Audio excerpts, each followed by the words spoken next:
Okay. Ma'am, may reseta po ko galing kay Doc. Okay po. May I see? Pwede ko po ba nang tawagan si Doctor? Yes.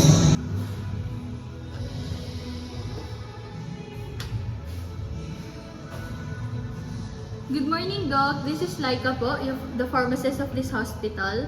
I'm calling about your patient, Miss Santos. Yes, who was recently switched from amoxicillin to azithromycin. Do you have a minute to discuss po? Shortly lang.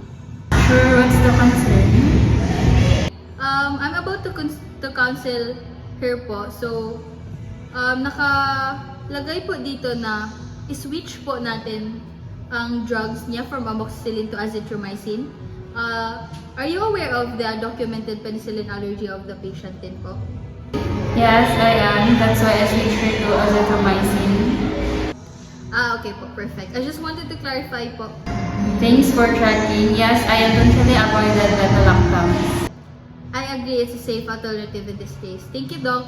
So that's great. Thanks for following up. Okay po, thank you.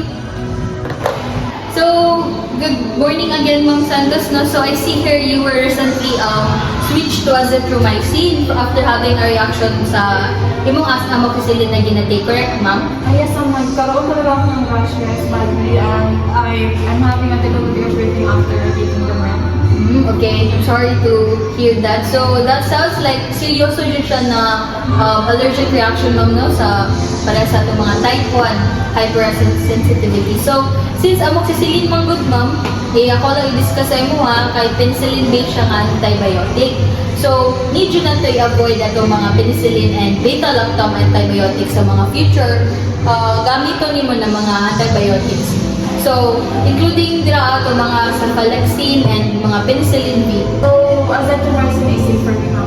Yes, ma'am. Ang atong azithromycin man good, it is from different class po ng antibiotics, ma'am, na itong ginatawag na macrolides, ma'am. So, it doesn't have same structure sa itong mga penicillin, just like sa imong ginatake before.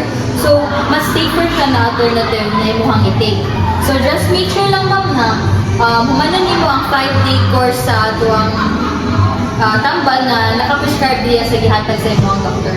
Thank you, ma'am. Nakakailayan mo ako, ma'am. Yes, ma'am. Pwede po, i-recommend na po nga magdala ka o ano, ma'am. Like, murag po drug allergy card sa pero minimum mga sa work, kung yan na, and make sure na inform niyo mo imong mga healthcare, kung tayo magpa-check up ka for mga future niyo na mga diseases. So, including na itong mga doctors nimo, kani pharmacist and all about sa imong penicillin allergy para ma-avoid yun na matagaan kag penicillin allergy. Though natagaan natin kag information na mag-iwas ta mga penicillin-based na antibiotics.